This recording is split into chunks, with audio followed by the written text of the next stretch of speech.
রাজনীতিতে গত এক বছরে যদি আমরা কিছু শিখে থাকি তা হল জাতীয় সামরিক বাহিনীর গুরুত্ব। ইরানের যুদ্ধ ব্রিটেনকে আরেকটি বৈশ্বিক সংঘাতে টেনে আনার হুমকি দিয়েছে এবং ইতোমধ্যেই এই অঞ্চলে ব্রিটিশ স্বার্থ রক্ষার জন্য ব্রিটিশ সামরিক সম্পদ ব্যবহার করা হয়েছে।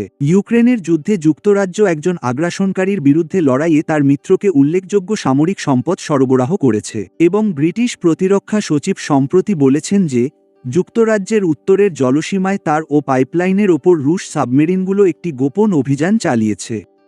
এই কার্যকলাপ প্রতিহত করতে যুক্তরাজ্যকে যুদ্ধজাহাজ ও সামরিক বিমান মোতায়েন করতে হয়েছিল।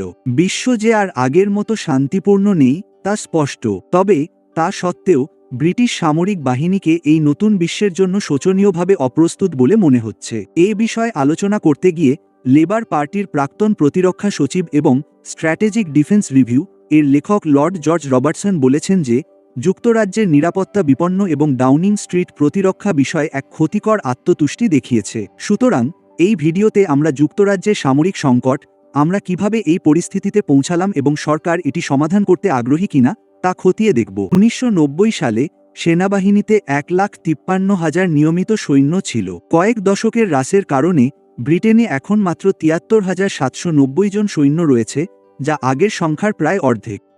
এর উপরে প্রতিরক্ষা মন্ত্রণালয় MOD নিশ্চিত করেছে যে ২০২৪ থেকে ২০২৫ সালের মধ্যে সেনাবাহিনীতে যোগদানের আবেদনের সংখ্যা প্রায় ৪০% কমে গেছে, যা ইঙ্গিত দেয় যে এই সংখ্যা বাড়ানোর চেষ্টা করা কঠিন হতে পারে। যখন আমরা সামরিক যানবাহনের দিকে তাকাই তখনও পরিস্থিতি খুব একটা ভালো দেখায় না। ১৯৯০ সালে রয়্যাল নেভির ১৩টি ডেস্ট্রয়ার এবং ৩৫টি ফ্রিগেট ছিল এবং রয়্যাল এয়ারফোর্সের RAF ৩০০টিরও বেশি যুদ্ধবিমান ছিল। এখন রয়্যাল নেভির কাছে মাত্র ১১টি ফ্রিগেট এবং ৬টি ডেস্ট্রয়ার রয়েছে এবং রয়্যাল এয়ারফোর্সের RAF কাছে ১৩৭টি ইউরোফাইটার টাইফুন এবং ৩৭টি F-35 রয়েছে।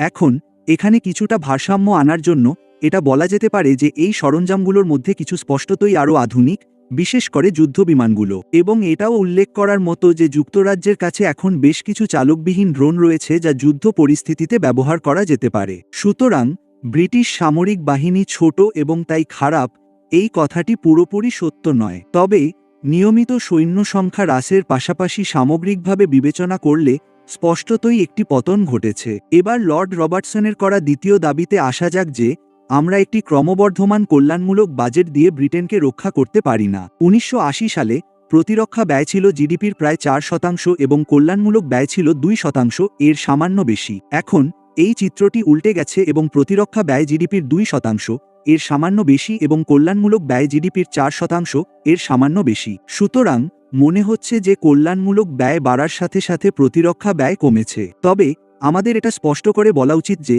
আমরা কোনোভাবেই বলছি না যে এই পারস্পরিক সম্পর্কই কার্যকারণ কিংবা অর্থ কোথায় ব্যয় করা উচিত সে সম্পর্কিত আদর্শগত প্রশ্নে আমরা কোনো মতামত দিচ্ছি না। তা সত্ত্বেও এটা সত্য বলেই মনে হয় যে সামরিক বাহিনী সংকুচিত হয়েছে, এর পেছনে ব্যয় কমেছে, সেনাবাহিনী ছোট হয়েছে এবং সামরিক যানবাহনের সংখ্যাও কমে গেছে। অন্য কথায় সামরিক বাহিনীর মুখোমুখি হওয়া বিপদ সম্পর্কে রবার্টসনের উদ্বেগগুলো যৌক্তিক বলেই মনে হচ্ছে। কিন্তু এর সমাধান কিভাবে করা যেতে পারে? আচ্ছা, আন্তর্জাতিক মঞ্চে ব্রিটেন সামরিক বাহিনীর ভাবমূর্তি উন্নত করা প্রয়োজন। সামরিক বাহিনীর আধুনিকায়নের জন্য ঠিক কোথায় অর্থ ব্যয় করা হবে সে বিষয়ে সরকারকে সিদ্ধান্ত নিতে হবে এবং সামরিক চুক্তিগুলো বাজেট ও সময় মতো সম্পন্ন করতে হবে। তবে এই প্রতিটি ক্ষেত্রে খুব সামান্যই অগ্রগতি হয়েছে। আন্তর্জাতিক মঞ্চে ব্রিটেন অবস্থা ভালো নয়। ২০১৪ সালে যখন রাশিয়া ক্রিমিয়া দখল করে তখন ন্যাটোতে প্রতিরক্ষা খাতে ব্যয়কারী দেশগুলোর মধ্যে ব্রিটেন ছিল তৃতীয় বৃহত্তম। ২০২৪ সাল নাগাদ যুক্তরাজ্য ১২তম স্থানে নেমে আসে এবং পোল্যান্ড, লিথুয়ানিয়া, লাটভিয়া ও এস্তোনিয়ার মতো অন্যান্য অনেক দেশই উপরের দিকে উঠে আসে। গত বছর তারা তাদের জিডিপির যথাক্রমে ৪.৫%, ৪%, ৩.৭৩% এবং ৩.৩৮% প্রতিরক্ষা খাতে ব্যয় করেছে। যুক্তরাজ্য মাত্র ২.৪% ব্যয় করেছে, যা ২০১৪ সাল থেকে মাত্র ০.২৬ পয়েন্ট বেশি। বিশ্ব মঞ্চে এটি ব্রিটেন জন্য কী প্রভাব ফেলে তা ব্যাখ্যা করতে গিয়ে রয়্যাল ইউনাইটেড সার্ভিসেস ইনস্টিটিউটের ম্যাথিউ সিভল দাবি করেছেন যে সমস্যাটি হল যেহেতু লক্ষ্যমাত্রা বেড়ে গেছে তাই নেতৃত্ব দেওয়ার দায়িত্ব তাদের ওপরই বর্তায় যারা নিজেদের নেতা বলে মনে করে। এক অর্থে আমরা ইতিমধ্যেই এর প্রভাব দেখতে শুরু করেছি। ইরানি যুদ্ধ শুরুর দিকে সাইপ্রাসে HMS ড্রাগন মোতায়েন করতে ব্যর্থতা এবং পরবর্তীকালে এর প্রযুক্তিগত সমস্যাগুলো বিশ্ব মঞ্চে যুক্তরাজ্যের অবস্থানকে এতটাই দুর্বল করে দিয়েছে যে মার্কিন প্রেসিডেন্ট দাবি করেছেন আপনাদের নৌবাহিনীই নেই। আপনারা অনেক পুরনো এবং আপনাদের এমন বিমানবাহী রণতরী ছিল যা কাজ করে না। উদ্ধৃতি চিহ্ন। সরকারি ব্যয় দিকে তাকালেও পরিস্থিতি ভালো দেখায় না। বর্তমান পরিস্থিতি অনুযায়ী সরকার 2027 সালের মধ্যে প্রতিরক্ষা খাতে জিডিপির 2.5% পর্যন্ত ব্যয় বাড়ানোর পরিকল্পনা করছে। 2030 সালের মধ্যে তা 3% এ উন্নীত করার উচ্চাকাঙ্ক্ষা রয়েছে এবং ন্যাটোর সাথে চুক্তিবদ্ধ হয়ে 2035 সালের মধ্যে প্রতিরক্ষায় 3.2% ব্যয় করতে প্রতিশ্রুতিবদ্ধ।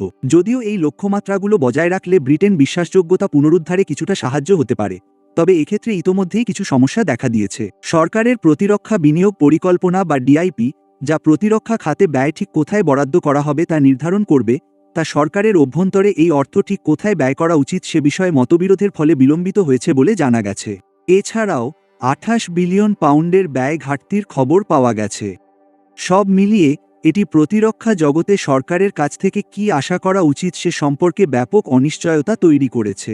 এটি আমাদের প্রতিরক্ষা চুক্তি সংক্রান্ত সমস্যাগুলোর দিকে নিয়ে যায়। অর্থায়ন সংক্রান্ত এই সমস্ত অনিশ্চয়তার কারণে প্রধান প্রতিরক্ষা ঠিকাদারদের কাজে বিলম্ব ঘটেছে। উদাহরণস্বরূপ, যুক্তরাজ্যকে নতুন টেম্পেস্ট বিমানের জন্য একটি অন্তর্বর্তীকালীন 686 মিলিয়ন পাউন্ডের অর্থায়ন চুক্তি স্বাক্ষর করতে হয়েছে। এই বিমানটি একটি যৌথ ব্রিটিশ, ইতালীয় এবং জাপানি উদ্যোগ। রোম এবং টোকিওর চাপের মুখে এই চুক্তি করতে হয়েছে, কারণ যুক্তরাজ্য ডিআইপি চূড়ান্ত না করায় চুক্তিটি কয়েক মাস ধরে বিলম্বিত হয়েছিল।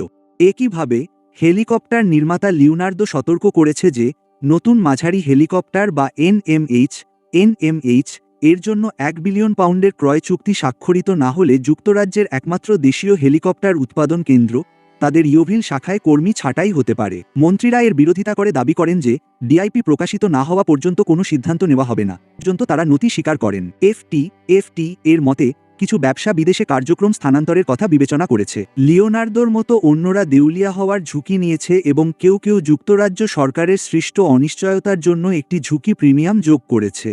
যদি সরকার তার সামরিক বাহিনীকে সাশ্রয়ী এবং সময়োপযোগী উপায়ে আধুনিকায়ন করতে চায়, যা তাদের লক্ষ্য হওয়া উচিত, কারণ অনেক প্রকল্পই বিলম্বিত এবং বাজেট বহির্ভূত হয়েছে, তবে এই খাতে নিশ্চয়তা প্রদান করা একটি গুরুত্বপূর্ণ সূচনা বিন্দু।